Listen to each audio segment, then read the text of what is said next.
Hello everyone and welcome back to this new section of Atos Smart Tutorials. I'm Matteo and today we'll take a closer look at the basic settings of proportional valves, specifically ramps. Let's talk now about ramps function.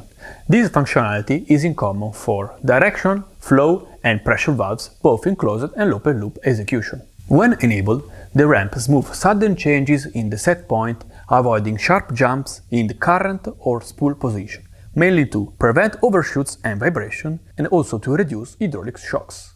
Ramps are configured on their own block. The diagram shows time on x-axis and regulation level on y-axis. In order to set the ramps, you have to set the constant time on x-axis.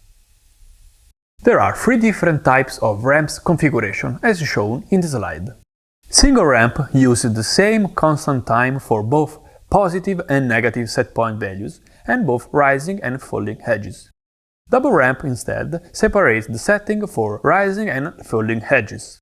Finally, four ramp configuration is available only for bi-solenoid valves. It allows different settings in both positive and negative directions and both in rising and falling edges. Ramps are accessible from our PC software or Atos Connect app for smartphones and tablets. Thanks for watching and see you in the next Atos Smart Tutorials.